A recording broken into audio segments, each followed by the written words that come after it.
अस्सलाम वालेकुम दोस्तों, पिछले हफ्ते हैदराबाद में सरोनगर के मुकाम पर एक दलित लड़के का जो मर्डर किया गया, जिसका सबब यही था कि एक मुसलमान लड़की ने एक दलित से घर से भागकर शादी कर ली, तो उस लड़की के रिश्तेदारों ने उस लड़के का कत्ल कर दिया। इस वाक़े का जो बीजेपी और एबीवीपी मिलकर जो हंगामे बर्पा कर रहे हैं और जो तस्वीर पेश कर रहे हैं, ये एक इंतहाई काबिल गौर बात है। The horrific incident of a young man identified as Nagaraju, who was stabbed to death when he was returning home on his bike along with his wife on Wednesday night. Nagaraju was brutally beaten and stabbed to death on a busy road in Hyderabad. He belonged to the Malla community categorized as scheduled caste.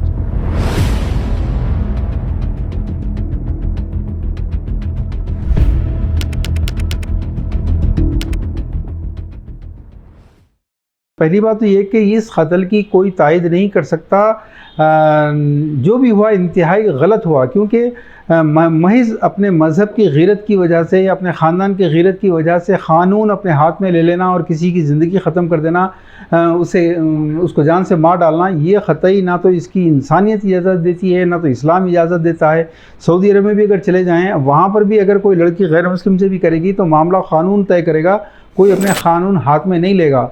तो बहरहाल ये जो कुछ हुआ बहुत गलत हुआ, लेकिन इसका दूसरा रुख जो आपके सामने पेश करना है कि अचानक बीजेपी को दलितों से और लोअर कास्ट लोगों से इतनी हमदर्दी क्यों पैदा हो गई। क्योंकि इसके सबब यही है कि पीछे अब इस वक्त कम से कम 5 state including Telangana and Andhra ऐसे हैं जहां पर इलेक्शन की तैयारी हो रही है। आइंदा 1 साल 2 साल के अंदर इलेक्शन होने वाले हैं और योगी ने इलेक्शन जीतकर, जो यकीनन हारने वाला था, लेकिन उसने हिंदू मुस्लिम कार्ड पर इलेक्शन जीतकर जो मॉडल कायम कर दिया है, अब उसी मॉडल पर बीजेपी हर जगह ट्राई करेगी। वो यहाँ पर भी कर रही है। अब बीजेपी को अगर दलितों से इतनी दिलचस्पी पैदा हो गई, इतनी हमदर्दी पैदा हो गई है, तो ये बताइए कि पूरे मुल्क में हर हफ्ते दलित लड़कियों का किडनैप, मास रेप और उसके बाद उनका मर्डर, जिसके करने वाले मेजॉरिटी पूरी या तो कांग्रेस या तो बीजेपी के लोग होते हैं या फिर कांग्रेस के लोग होते हैं। या दूसरी तरफ ये देखिए कि दलितों को जितने रिजर्वेशन दिए गए थे, क्या वो रिजर्वेशंस पूरे अप्लाई हुए हैं? बीसी ओबीसी वगैरह के रिजर्वेशंस का क्या हुआ? जितने थाउजेंड्स ऑफ करोड़ इनको बजट दिया गया था इनकी तरक्की के ऊपर, किसी भी दलित, किसी ओबीसी, किसी बीसी ऑर्गेनाइजेशन से पूछ लीजिए, कोई चीज़ नहीं पे की गई। अब ये एक शादी की वजह से जो लड़के का मर्डर हुआ है, उसके ऊपर बीजेपी बड़ी हमदर्दी के साथ सड़कों पर आ रही है। एबीवीपी बहुजन समाज से मुसलमानों को लड़ाना चाहती है, क्योंकि वो देख रही है कि तेलंगाना और आंध्रा में बहुजन समाज और मुस्लिम समाज के अंदर ताउन बढ़ रहा है, कोऑर्डिनेशन बढ़ रहा है। तो इसको डैमेज करने के लिए अचानक बीजेपी जो हमदर्दी कर रही है, इससे बहुत ज़्यादा केयरफुल रहने की ज़रूरत है। फिर एक दूसरी अहम बात बताना चाहूँगा कि बीजेपी एमएलएज वगैरह ने जो कुछ झूठ कहे हैं, उस पर हमें हैरत इसलिए नहीं होती कि पूरी संघ परिवार झूठ बोलने में कितनी माहिर है, ये सारे के सारे लोग जानते हैं। लेकिन एक अफसोसनाक बात यह है कि कुछ मुसलमान जो हर नेशनल पार्टी में घुस रहे हैं, चंद छींचड़ों की उम्मीद पर, कुछ कारपोरेटर, कुछ एमएलए, कुछ एमएलसी की उम्मीद पर घुस रहे हैं और अपने कौम की पीठ में छुरा मार रहे हैं। उसमें एक मुसलमान लीडर बीजेपी में भी, लीडर तो नहीं वर्कर है, लेकिन बीजेपी लीडर बनने के चक्कर में है। उसने ट्विटर पे ये लिखा है कि अगर ये दलित लड़के के बजाय कोई मुसलमान लड़के का मर्डर होता तो मुसलमान, आम आदमी पार्टी, कांग्रेस, कम्युनिस्ट पार्टी, ये तमाम के तमाम यूनाइटेड नेशंस तक पहुंच जाते थे। वाह यार, झूठ की भी कोई हद होती है। तुम कम से कम झूठ मत बोलो, क्योंकि वो लोग झूठ बोलते हैं, तुम उनके रंग में मत रंगे जाओ। कब ऐसा हुआ कि आम आदमी पार्टी या केजरीवाल ने मुसलमानों पर होने वाले मजालिम के खिलाफ एक जुमला बोला हो? कभी ऐसा हुआ? कभी कांग्रेस ने कहा? कम्युनिस्ट फिर भी कुछ ना कुछ मुंह खोलते हैं, कुछ करके दिखाते हैं। लेकिन ये जो एसपी है, ये जो बीएसपी है, ये जो लालू यादव है, ये जो नीतीश कुमार है, ये पूरे के पूरे खड़े हुए मुसलमानों की ताकत पर। और आज मुसलमानों के तायद में, मुसलमानों के ऊपर जो कुछ हो रहा है, इसकी तायद में कभी आए वो? तो ये झूठ क्यों बोल रहे हैं?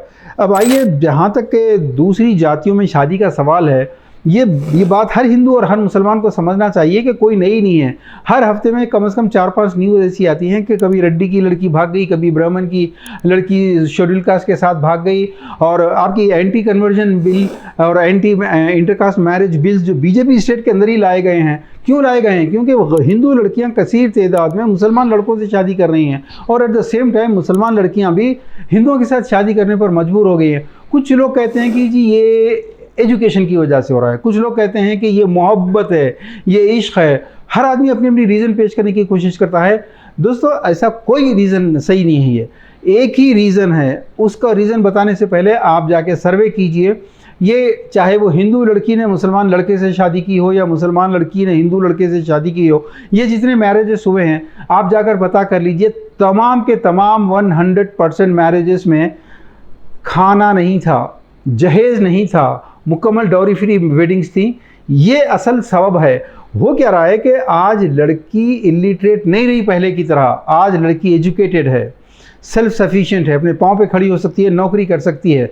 वो अपने ही घर और अपने ख़ानदान में देख रही है कि उसकी बड़ी बहनों के लिए और रिलेटिव्स में दूसरे लोगों के लिए लाखों रुपए का जहेज़ दिया गया, खाने दिए गए, मंगनी के खाने खिलाए गए, उसके बावजूद जहेज़ का डिमांड ख़त्म नहीं हुआ। कहीं लड़कियों के बाप के घर बिक गए, कहीं लड़कियों के भाई बैंकरप्ट हो गए, तो कहीं लड़के वालों ने मज़ीद जहेज़ के लिए लड़कियों को मार डाला। ये सब देखने के बाद आज लड़कियों की मेजॉरिटी, हिंदू हो या मुसलमान, अपने रिलीजन से बेजार हो चुके हैं, अपने कल्चर से, अपने लोगों से, अपने ख़ानदान से बेजार हो गए हैं। तो ये जो कंपेलिंग सर्कमस्टेंशियल एग्रीड या अरेंज्ड लव अफेयर है, ये मजबूरी है, ये कोई मोहब्बत नहीं है, ये सर्कमस्टेंशियल मजबूरी बन गई है कि वो अपने ख़ानदान और अपने धर्म से बेजार होकर किसी दूसरे कल्चर के अंदर एक्वेंटेंस पैदा करेंगे, दोस्ती पैदा करेंगे, और लाजमी इसका नतीजा तो शादी करना होगा ही होगा। ये कोई रिलीजन की जीत नहीं है, ये कोई कल्चर का कमाल नहीं है किसी भी कल्चर का, ये जीत है इस वेडिंग सिस्टम की, जिसने तमाम धर्म के लोगों को मुकम्मल डिफीट दे दिया है। यहाँ पर ना इंसानियत चलती है, ना ह्यूमन राइट चलते हैं, ना ह्यूमन राइट्स चलते हैं। क्योंकि जो शादी अल्लाह के नबी के तरीक़े के हुक्म के ख़िलाफ़ होगी, जिसमें वो रसूमात जो अबू जहल, अबू लहब के थे, जो महारानी जोधाबाई वगैरह के थे, उन रसूमात की वजह से जो पॉवर्टी बढ़ती है, वहाँ पर जाकर ये रसूमात कामयाब हो जाती हैं, लोग नाकाम हो जाते हैं। अब एक सवाल, उन लोगों को जिनको मुसलमान लड़की अगर किसी गैर के साथ भागे तो बड़ी तकलीफ़ होती है, सवाल ये कि क्यों तकलीफ़ होती है आपको? आखिर इसकी वजह क्या है? क्या इसलिए कि आपकी गीरत ईमानी है? ये आपकी गीरत ईमानी इतनी तकलीफ है आपके लिए कि आप इस तकलीफ़ को एक्सपोर्ट करते हैं, यानी कि ये मैसेज सबको फॉरवर्ड करके ख़ुद भी डिमोरलाइज होते हैं, दूसरों को भी डिमोरलाइज करते हैं। आप ये सोचिए कि इसका असल सबब हमें मालूम है कि आप मानेंगे नहीं इस बात को। जैसे बीजेपी और आरएसएस बड़ी से बड़ी सच्चाई को भी झुटलाने की कोशिश करते हैं कि अगर उन पर कोई रिमार्क आए तो वो लोग जो जहेज़ ले चुके हैं, जो लड़कियों के खाने ले चुके हैं, जो ये कहते हैं कि जी हमने नहीं मांगा था, लड़की वालों ने खुद इसरार करके दिया है, तो ये तमाम लोग हरगिज़ नहीं मानेंगे इस बात को कि इस पूरे गैर जातियों में शादी करने का, चाहे हिंदू मुसलमान, हिंदू लड़की कर रही हो, मुसलमान लड़की हो, इसका पूरा सबब एजुकेशन बाद में है, आशिकी बाद में है, मोहब्बत बाद में, सब बाद में है। मेन रीज़न लड़कियां देख रही हैं इस सोसाइटी से छुटकारा पाने के लिए दूसरे कल्चर से ताल्लुक़ात पैदा कर रही हैं, और उसको नाम मोहब्बत आप दे लें, लेकिन वो एक मजबूरी है, शादियां कर रहे हैं, इसके जड़ के अंदर यही जहेज़ है। अब आप एक सवाल ये पैदा होता है, आपको जो तकलीफ़ हो रही है, क्या उस तकलीफ़ की वजह ये है कि मुसलमान लड़की हिंदू के साथ शादी कर रही है? यानी कि अगर वो लड़की किसी मुसलमान लड़के से शादी करती और वो लड़का, अगर वो जो जिससे शादी की उसने वो हिंदू लड़का था, अगर वो अपने धर्म में, अपने कल्चर में शादी करता तो उसको जहेज़ मिलता, उसको जोड़े की रकम मिलती, उसको खाना भी मिलता, सब कुछ मिलता। उसने वो सब कुछ कुर्बान किया इस मुसलमान लड़की की खातिर। अगरचे कि उस हिंदू लड़के ने मोहम्मद रसूलुल्लाह का कलमा नहीं पढ़ा, उसने सहाबा की सीरत नहीं पढ़ी, लेकिन उसने एक मुसलमान लड़की के लिए कुर्बानी दी कि वो सारा का सारा जहेज़ का सिस्टम को उसने ख़त्म किया। अब ये बेहतर है या वो मुसलमान लड़का बेहतर है जो कलमा तो पढ़ रहा है, अल्लाह के नबी के तरीक़े पर शादी करने के बजाय अबू जहल और अबू लहब के तरीक़े पर, हिंदू गॉड और गॉडेसेस के तरीक़े पर करने पर ज़िद करता है, चाहे लड़की वालों का घर बिके, चाहे कुछ भी हो जाए? कौन बेहतर है आपकी नज़र में? और ये बताइए कि लड़की का कसूर क्या है, कहाँ गलती की है उसने? अगर उसको जैसा कि आज 90% ख़ानदानों में लड़कियों के साथ यही हो रहा है कि मुसलमान से शादी करने का कंपल्शन अगर है, तो वो लड़का जो मुसलमान है लिहाजा वो देवी देवताओं की तरह पूरा जहेज़ लेगा, खाना लेगा, हर चीज़ लेगा, अपना रेट कम नहीं करेगा।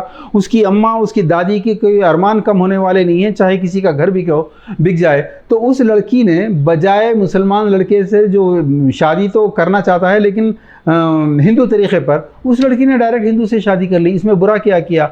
आप अगर कहते हैं कि ये गलत है, हम भी मानते हैं, चले गलत है, आपकी खुददारी अगर इजाज़त नहीं देती तो आपकी खुददारी को जगाने के लिए, ऐसे वाक़यात को रोकने के लिए चंद काम करने पड़ेंगे आपको। सबसे पहले तो ये कि अपने घर की शादियाँ मुकम्मल नबी सल्लल्लाहु अलैहि वसल्लम के तरीक़े पर करेंगे आप। मंगनी कोई नहीं होगी, इस्लाम में है ही नहीं। शादी के दिन का खाना इस्लाम में बिल्कुल नहीं है। और जोड़े की रकम और वलीमा अगर सादगी से हो तो ठीक है, वरना ये जायज़ नहीं। 100 हज़ार 2,000 लोगों को जमा करना जायज़ नहीं है।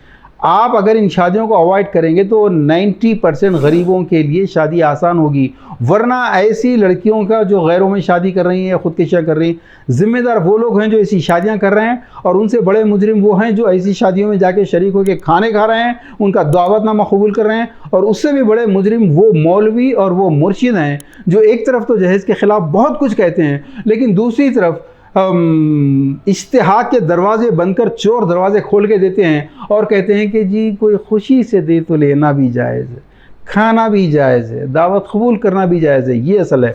और आजकल जो नए नए ट्रेंड्स निकल रहे हैं लोग कि जी घर छोटा है इसलिए मेहंदी बाहर बैंकेट हॉल में लेके कर रहे हैं, घर छोटा है सांचक बैंकेट हॉल में कर रहे हैं, घर छोटा है मंगनी, ये हराम है, हराम है, हराम है। इसका सबूत इससे ज़्यादा क्या होगा कि सूरह बनी इसराइल में वला तुबज़िरु इन्नल मुबज़्ज़िरीन कानू इख़वान शयातीन कहा गया है कि देखो फजूल खर्ची मत करो, फजूल खर्ची करने वाले शैतान के भाई हैं। और तबज़ीर सिंपल डेफिनेशन ये है कि ज़रूरत नहीं है तो भी ज़रूरत पैदा करना।